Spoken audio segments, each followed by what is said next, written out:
Bismillahirrahmanirrahim. Assalamualaikum warahmatullahi wabarakatuh.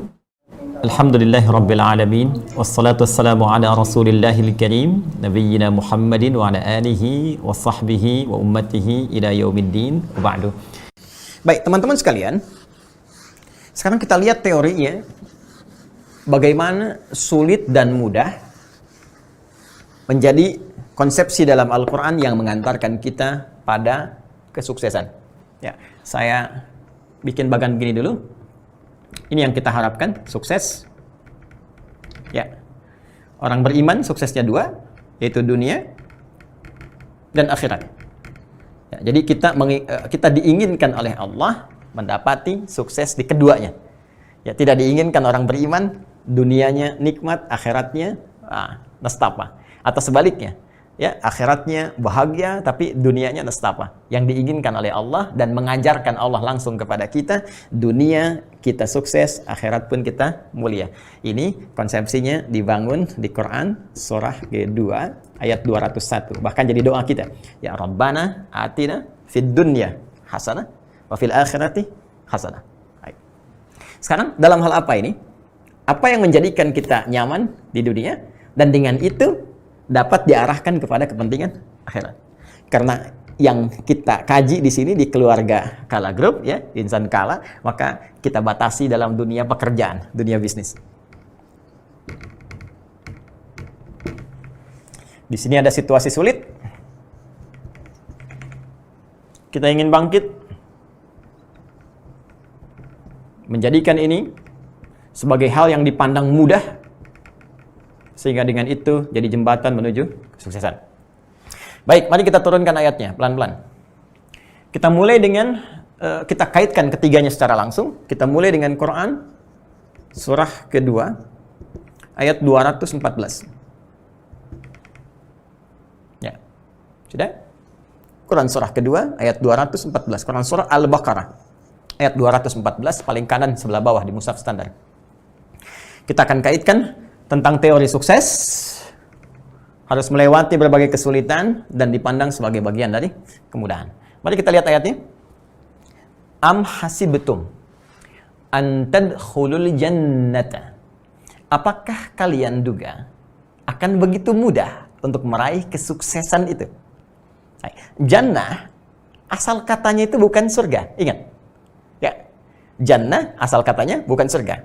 Jannah itu satu puncak kesuksesan yang belum tampak, yang ingin diraih, ingin didapatkan.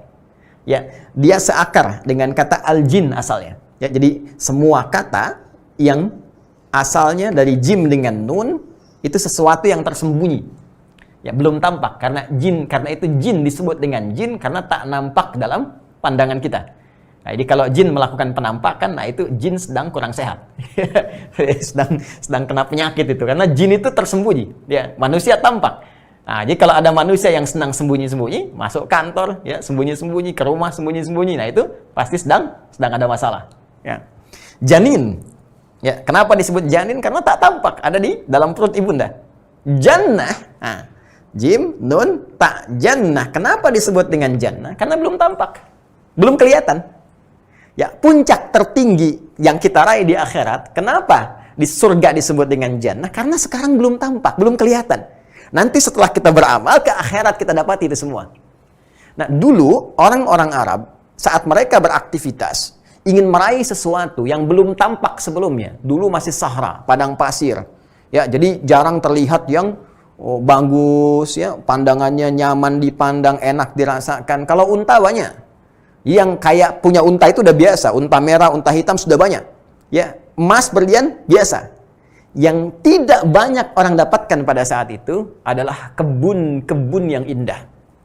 Kebun-kebun yang indah. Di ukuran kesuksesan bagi orang-orang Arab di masa lalu sampai di era Nabi SAW, itu di antara yang paling hebat itu kalau sudah punya kebun yang indah. Ada anggurnya, banyak kurmanya, ada sungai-sungai di antaranya. Itu yang dibayangkan oleh mereka.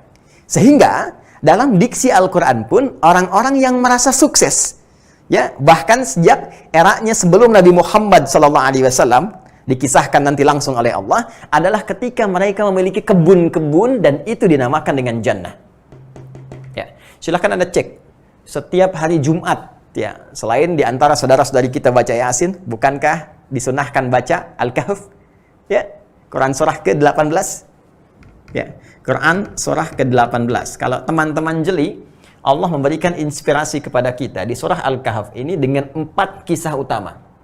4 kisah utama. Ya, di antara 4 kisah utama itu ada kisah 2 pemilik kebun. Ya? Seorang yang memiliki 2 kebun. Seorang yang memiliki 2 kebun. Pemilik 2 kebun. Ada kisah pemuda, kisah pemilik 2 kebun, kisah kemudian yang selanjutnya Nabi Musa dengan hamba Allah Khidir, ya. Kemudian setelah itu kisah Dzulkarnain. Di ayat ke-32, Quran surah 18. Ayat 32 sampai 44, Allah meminta kita belajar dari percakapan 2 orang.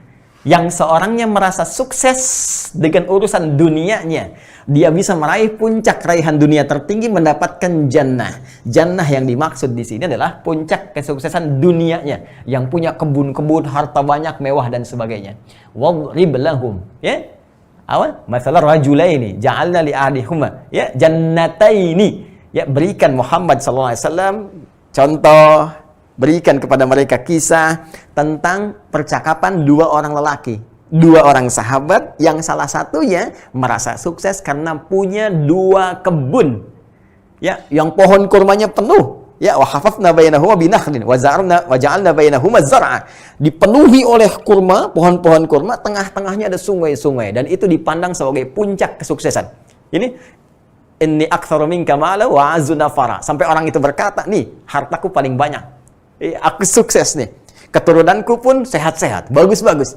Ya. Jadi, saya ingin katakan, diksi jannah dalam Al-Quran, ya, kadang ditautkan pada konteks keduniaan bagi orang yang merasa mendapatkan puncak kesuksesan dunianya. Ya, pada zaman-zaman dahulu termasuk di kalangan masyarakat Arab, kalau punya kebun-kebun, kalau punya tanaman anggur, kalau punya kemudian pohon kurma yang banyak, itu disebut dengan jannah, puncak kesuksesannya. Ya, kalau sekarang mungkin berbeda. Ya, punya perusahaan banyak, ya, punya mobil banyak, ya kan? Punya rumah mewah. Ya, keturunan sehat, bagus semua. Maka konteks jannah itu jangan selalu diartikan dengan kebun, tapi lebih kepada ingin memberikan capaian kesuksesan dunia yang bisa diraih dalam konteks keduniaan. Baik, itu satu. Baik, dalam konteks akhirat itu dipahami dengan surga. Jelas ya? Ya, dalam konteks keduniaan ini bisa dipahami dengan capaian. Kalau dalam dunia bisnis, puncak kesuksesan yang bisa diraih dalam bisnis. Dalam capaian spiritual, puncak kebahagiaan surga yang bisa kita dapati. Karena itu redaksi surga di Al-Quran sering diungkapkan dengan jannah sebagai gambaran kesuksesan yang harus kita raih. Quran surah kedua ayat 25. وَبَشِّرِ الَّذِينَ آمَنُوا وَعَمِلُوا الصَّالِحَاتِ أَنَّ لَهُمْ جَنَّاتٍ تَجْرِي مِنْ تَحْتِهَا الْأَنْهَارُ. Nah, untuk mencapai kesuksesan ini, baik itu dunia, apalagi akhirat, kata Allah. Kembali ke Al-Baqarah ayat 214. Am hasibtum an tadkhulul jannah. Apa kamu duga untuk sukses itu bisa engkau raih dengan mudahnya saja? Dengan segampang itu. Kamu pengen sukses langsung sukses? Tidak, kata Allah. Ya, walamma ya'tikum mathalul ladzina khalau min qablikum. Sebelum engkau diuji dengan ujian-ujian. Nih, yang selalu kita terjemahkan diksinya dengan kesulitan. Quran memilih redaksi yang lain. Ya, Quran menampilkan redaksi tantangan. Tantangan. Ujian. Masya Allah. Secara psikologis ini bagus. Coba. Kalau disebut sulit, kepikiran kita bayangannya kesulitan kan? Ya. Tapi kalau tantangan, ujian, ada motivasi kita untuk mengatasinya. Ya, tapi poinnya adalah untuk meraih kesuksesan itu, ya memang fitrahnya kita harus melewati ini. Masa-masa ujian. Tantangan. Ya. Orang-orang dulu, kata Al-Quran, pengen sukses, mereka diuji dulu. Nggak bisa tiba-tiba pengen sukses, langsung sukses begitu saja. Tidak. Ya. Silahkan cek, ahli-ahli akhirat misalnya. Ya. Keluarga-keluarga langit. Sahabat-sahabat Nabi. Even bahkan Nabi sekalipun.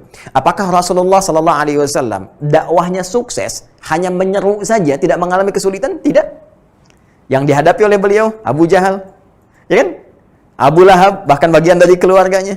beliau pernah dilempari di Taif, beliau pernah diserang, belum pernah dipersekusi, ya, beliau pernah bahkan diembargo, beliau pernah diancam, bahkan mengalami puncaknya, yaitu dikepung, ya, 100 orang pasukan khusus, ya, nyawanya dipertaruhkan di situ. Jadi untuk mencapai puncak dakwah pun selevel Nabi Muhammad SAW, yang ahli surga itu harus menghadapi banyak tantangan. Maka bagaimana dengan kita yang bukan Nabi? Kita ingin sukses dan tidak ingin menghadapi tantangan. Siapa kita? Ya. Oke, kita lihat ke sahabat. Bagaimana seorang Abu Bakar sukses? Bagaimana seorang Uthman sukses? Kalau dalam konteks usaha, Abdurrahman bin Auf, apakah langsung sukses begitu saja? Tidak. Beliau harus kehilangan asetnya dulu di Mekah. Kehilangan harta bendanya. Dipaksa pergi dari Mekah ke Madinah. Saat itu masih Yathrib. Dengan hanya baju yang melekat di badannya saja. Dan itu menjadi tantangan terbaik. Sampai kemudian sukses, sampai kemudian bahkan kapaknya terbuat dari emas. Jadi fitrah yang kita hadapi, jika memang kemudian kita ingin meraih kesuksesan, maka pasangan sukses itu, sukses sama dengan ujian. Sukses sama dengan tantangan. Dalam bahasa sebagian orang, sukses sama dengan kesulitan. Sukses sama dengan mengatasi problem. Jadi kalau ada orang pengen sukses, nggak pengen punya masalah, itu artinya dia belum siap mendapati kesuksesan itu. Ya, jadi ciri orang hebat, setiap orang yang ingin sukses, maka dia sudah siap menghadapi tantangan-tantangan yang dimaksudkan. Even itu bahkan dalam kehidupan dunia. Silahkan cek. Ya, kita ambil contoh non-muslim, jangan hanya orang beriman. Baik, mari kita lihat. Thomas Alva Edison, berapa kali percobaan untuk bisa mendapatkan apa yang kita bisa hasilkan saat ini? Ya, bohlam dari lampu dan sebagainya. Berapa kali percobaan yang dilakukan untuk mendapatkan keseimbangan di pesawat itu? Berapa kali percobaan yang dilakukan untuk mendapatkan safety dari kendaraan yang kita kendarai pada saat ini? Jadi semua orang sukses pasti butuh tantangan yang harus dilewati. Ini poinnya. Jadi kalau Anda katakan, sekarang kita mengalami kesulitan, cara berpikirnya kita balik. Balik. Semakin tinggi kesulitan yang kita hadapi, cara berpikirnya kita balik. Semakin dahsyat kesuksesan yang sedang Allah persiapkan untuk kita raih. Hanya persoalannya, kita mau nggak jadi golongan yang bangkit itu? Bukan cuma menatap kesulitan itu dan meratapinya. Bangkit, maju, jadi bagian yang bisa mendapati solusi itu semua.